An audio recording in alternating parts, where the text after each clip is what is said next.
Good morning students and again welcome to our social science class. In this class now we have studied our geography chapter. In geography we study our second chapter of geography and according to your book sequence it is the chapter number 17. Geography section की बात करें तो उसका second chapter है, अगर overall बात करेंगे it's the chapter number 17. It's about the maps, how they help us.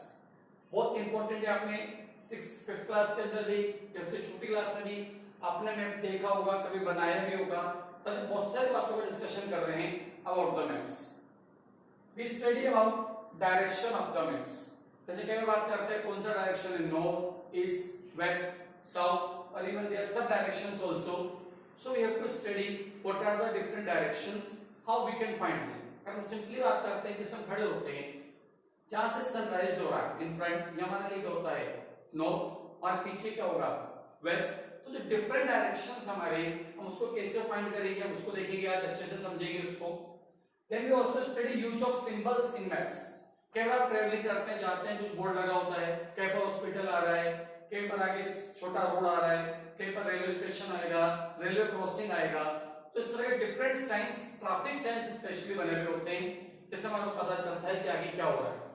और हमारे को इतना इन्फॉर्मेशन होना चाहिए कि हम साइन देख के हमें पता लग जाए कि आगे टेंपल आने वाला है, मंदिर आएगा, कोई क्या क्या मान लो कोई रेस्टोरेंट आएगा. So we have to study all these signs also. Then we also study plans. हमें मैप की हेल्प से किस तरह से कोई डिफरेंट प्लान्स हम बना सकते हैं, कोई सिटी का प्लान है, कोई सिटी प्लान है. We study all this in today chapter. First we start from the directions of the map. If someone asks you which is the east direction, you can very easily do so by pointing out toward the rising sun. अगर आपसे पूछता है कि east direction कौन सा है, पूर्व दिशा, आप सिंपली बता सकते हैं जब आप खड़े के जैसे सनराइज हो रहा है तो आपके लिए क्या है ईस्ट डायरेक्शन. जैसे सूर्योदय होता है सुबह सुबह, सनराइज हो रहा है तो हमारे लिए क्या हो गया वो east direction. Now if you stand with your face toward the rising sun, your back will be point out the west. आप खड़े जहां से सनराइज हो रहा है आपके सामने वो ईस्ट डायरेक्शन, आपके बैक में पीछे क्या हो गया हमारे लिए west direction. Your right hand towards the south. Right hand कहां पर होगा हमारा south direction. And your left hand towards the north. जो लेफ्ट हैंड है आपका वो क्या होगा आपका नॉर्थ डायरेक्शन. हमारे लिए क्या हो गया तो ईस्ट डायरेक्शन, वेस्ट. ठीक है, उसके बाद आगे बात करें क्या करें आपसे, your right hand towards the south. Right hand क्या होगा आपके लिए साउथ, ये क्या होगा आपके लिए north. So east, west, north, south, these are the four directions. अगर हम फोर डायरेक्शंस की बात करें तो इन फोर डायरेक्शन का फर्स्ट अल्फाबेट लेके एक वर्ड बना है news. North, east, west, south, चारों जो डायरेक्शंस का फर्स्ट वर्ड लेके बना गया है न्यूज, जो कि जनरली आप टीवी में, डिफरेंट सोशल मीडिया पर या प्रिंट मीडिया पर आपको देखते हैं. But on maps the direction are shown with the help of an arrow. अगर मैप की बात करें तो मैप पे डायरेक्शन किससे शो करते हैं हम, एरो से. Usually drawn on the right hand margin on the map. The tip of the arrow is marked as north. Tip पर क्या बताते हैं ऊपर टॉप पर north, this direction, which means that is pointing toward the north. If the north direction is known, you can very easily find the other three directions, namely south, east and west. इधर क्या हो जाएगा south, east यहाँ से sunrise हो रहा है, और उसके अपोजिट में waste. Call the four cardinal directions. क्या बोलते हैं cardinal directions.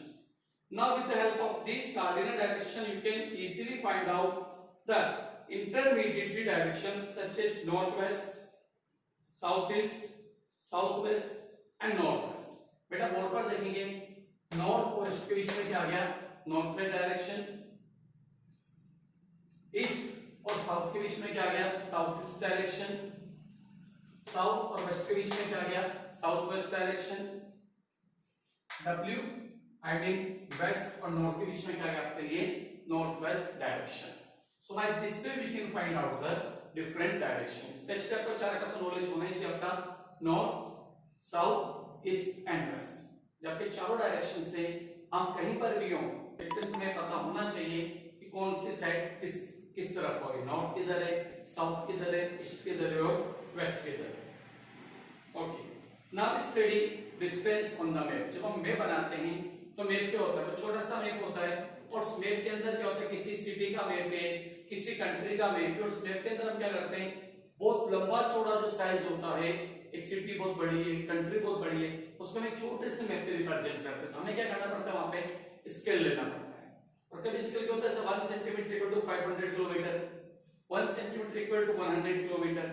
तो यहाँ पर हम क्या करते हैं, बड़े स्केल को बहुत स्मॉल स्केल से रिप्रेजेंट करते हैं। Direction and distance play an important role in maps.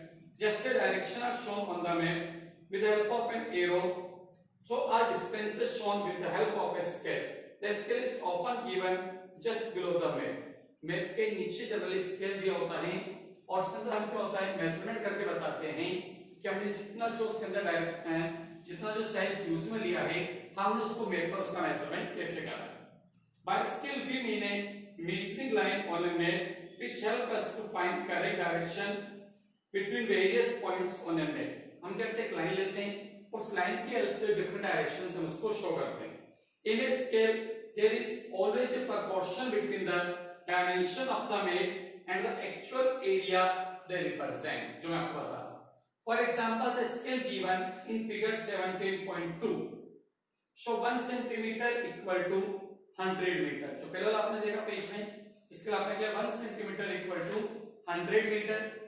A actual measurement on the ground. Maps can be drawn by to any scale. For example, million, 1 millimeter or 1 centimeter to represent a kilometer, or 100 kilometer or 1000 kilometer or even more. हम 1 centimetre से 100 kilometre भी बता सकते हैं, 1 centimetre पर 200 kilometre, 1 centimetre पर 1000 kilometre. तो हम कितना भी स्केल ले सकते हैं, डिपेंड करेगा जो मैप पर हम प्रेजेंट करना चाहते हैं उसका एक्चुअल साइज क्या है, और जो दूसरा हमारे पास पेपर अवेलेबल है और जिस पर हम मैप बना रहे हैं तो उसका साइज क्या है, तो उसके बिहाफ पर हम क्या करेंगे, इस मैप का स्केल को लेंगे। जैसे मान लीजिए फॉर एग्जांपल इंडिया की बात करें, नॉर्थ टू साउथ तक मान लीजिए 4000 किलोमीटर है और आपका जो मैप का साइज छोटा था, आपने लिया 1 सेंटीमीटर इक्वल टू 500 किलोमीटर। तो जितने हमारे पास स्पेस अवेलेबल है हम उसके अकॉर्डिंग स्केल लेंगे। When the scale is shown in lines, it is called linear scale. अगर उसको एक लाइन में रिप्रेजेंट करते हैं हम उसको क्या बोलते हैं, linear scale. Sometimes the scale is not given as a line but shown in words by statement. कभी-कभी होता है लाइन नहीं बनी होती, उसको कैसे दे देते हैं स्केल को, कैसे दे रहे हैं स्टेटमेंट में, कैसे 1 सेंटीमीटर इक्वल टू 1 किलोमीटर या 1 सेंटीमीटर इक्वल टू 100 किलोमीटर चुनिए। The method is called representing by scale by statement. Another method of representing a scale on a map is a representation fraction. अब एक और तरीका होता है स्केल रिप्रेजेंट करने का, होता है by the fractions. 1:10 lakh. So 1/10 lakh. It simply means that the 1 inch or 1 centimeter on a map indicate 10 lakh inch or 10 lakh centimeter on ground. अब लिखा 1/10 lakh. तो क्या बता रहा है कि 1 इंच कितना को बता रहा है, 10 लाख इंच को, क्या 1 सेंटीमीटर कितना को बता रहा है, 10 लाख सेंटीमीटर को। Use of symbols in map.